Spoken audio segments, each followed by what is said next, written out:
అమరావతిలోని నిర్మాణాలకు సంబంధించి 2014 నుంచి 19 వరకు జరిగిన నిర్మాణాలు సేఫ్గా ఉన్నాయా లేవనే దానికి సంబంధించి రెండు మద్రాసు అదేవిధంగా హైదరాబాద్ ఐఐటి నిపుణుల కమిటీ వచ్చి సందర్శించి వెళ్ళింది. దానికి సంబంధించి రిపోర్ట్ కూడా తాజాగా ప్రభుత్వానికి ఇచ్చిన నేపథ్యంలో ఇప్పుడు ఆ భవనాలను ఏం చేయబోతున్నారు, ఎలాంటి రిపోర్ట్ ఇచ్చారని తెలుసుకుందాం. ప్రస్తుతం మంత్రి నారాయణ మాట్లాడారు. సార్, ఆల్రెడీ వాళ్ళు అధ్యయనం చేసి అంతా కూడా ఇక్కడి నుంచి తీసుకువెళ్ళారు, కొన్ని శాంపిల్స్ కూడా. ఇప్పుడు రిపోర్ట్ వచ్చింది. ఆ రిపోర్ట్లో ప్రధానంగా ఏ అంశాలు మెన్షన్ చేశారు?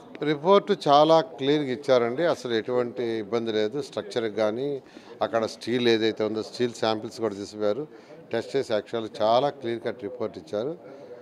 అందువల్ల ఏంటంటే వర్క్ సిఆర్డీ వాళ్ళు టేకప్ చేసి ముందుకు పోవడం జరుగుతుంది. అంటే హైకోర్టు కానీ లేకపోతే అసెంబ్లీ, ఈ సచివాలయాలు ఐకానిక్ భవనాలుగా నిర్మాణాలు చేయాలనుకున్నారు. చాలా లోతుగా భీమ్ కూడా వేసిన పరిస్థితి. వాటి పరిస్థితి ఏంటి? దాదాపు 5 ఏళ్ళుగా అవి వాటర్లోనే మునిగి ఉన్న పరిస్థితి, చెరువులను తలపించింది కదా, వాటి పరిస్థితి ఏంటి? అంటే అక్కడ యాక్చువల్గా ఏదైతే ఐకానిక్ బిల్డింగ్స్ యాక్చువల్గా స్టార్ట్ చేసి బేస్మెంట్ వరకు అయినాయో అవన్నీ కూడా చాలా సేఫ్ ఉన్నాయి. దాని గురించి ఎవరు వద్దన్నారు. అదేవిధంగా ఏదైతే హైకోర్టు భవనం స్టార్ట్ చేస్తున్నారో దాన్ని కూడా వద్దన్నారు. తర్వాత 3600 ఇళ్ళు ఏదైతే ఉన్నాయో కన్స్ట్రక్షన్ టైం చాలా వాళ్ళు క్లియర్గా ఇచ్చారు. నేను కూడా అధికారులకు ఇంకా దానికి సంబంధించిన ప్రొసీజర్ టెండర్లు పిలిచి ఫాలోఅప్ చేయమన్నాను.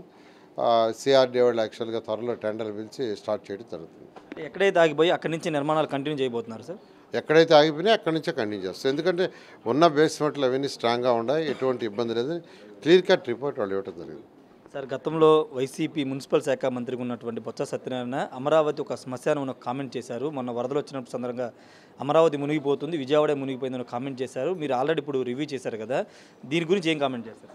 అంటే యాక్చువల్గా వాళ్ళకి అంటే స్టడీ చేయకుండా వాళ్ళు ఏదంటే అది మాట్లాడతారు. ఇప్పుడు నేను అదే అమరావతి రాజధానికి మా ప్రభుత్వం నెదర్లాండ్ నుంచి కన్సల్టెంట్ తీసుకొచ్చాను. నెదర్లాండ్ ఎందుకంటే నెదర్లాండ్ అనేది సీ కంటే కింద ఉంటుంది, వాడు అంతా రివర్స్ బోటింగ్లోనే ఉంటుంది. సో ప్రపంచంలో ఎక్కడైతే దీని మీద ఎక్స్పర్ట్స్ ఉన్నారో వాళ్ళని సీఎం గారు తీస్తారమంటే ఆ కన్సల్టెంట్ పిలిచి వాళ్ళ దగ్గర యాక్చువల్గా డిజైన్ చేయించాం.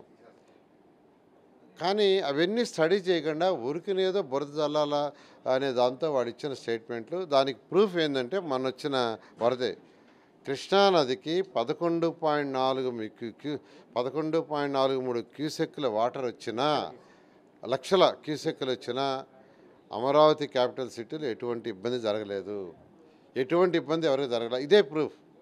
వాళ్ళు వరల్డ్ బ్యాంక్ కూడా రాస్తారు లెటర్. అది మరీ దారుణం.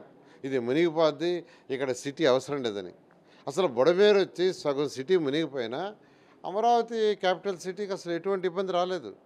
కాబట్టి ఇది సేఫ్ సిటీ అని ఈ వరదలే ప్రూవ్ చేసినాయి. ఈ వరదలే 11.43 లక్షల క్యూసెక్కుల వాటర్ వచ్చినా, బుడమేరులో 30,000 క్యూసెక్కులు వచ్చినా క్యాపిటల్ సిటీకి ఎటువంటి ఇబ్బంది లేదని ఇదే ఒక ప్రూఫ్ అయింది.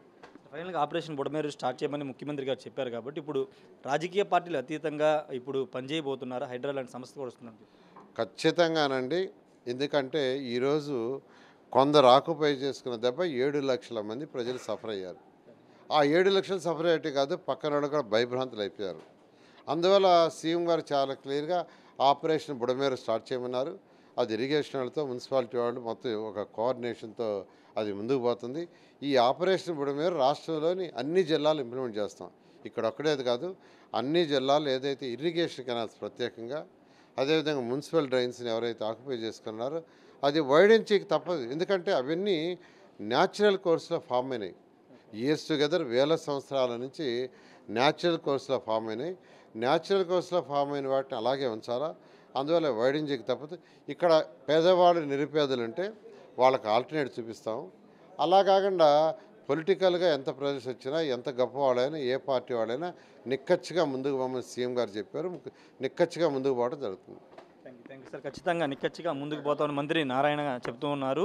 రాజధానికి సంబంధించి మద్రాస్ ఐఐటి, అదేవిధంగా ఐఐటి మద్రాస్, అదేవిధంగా ఐఐటి హైదరాబాద్ ఇచ్చిన రిపోర్ట్లో చాలా స్పష్టంగా నిర్మాణాలు చాలా సేఫ్గా ఉన్నాయి, ఎక్కడైతే నిర్మాణాలు ఆగాయి అక్కడి నుంచి నిర్మాణాలు చేసుకోవచ్చని చెప్పారు. అదేవిధంగా ఐకానిక్ టవర్స్కి సంబంధించిన విషయంలో ఎక్కడా డ్యామేజ్ జరగలేదని కూడా చెప్తున్నారు.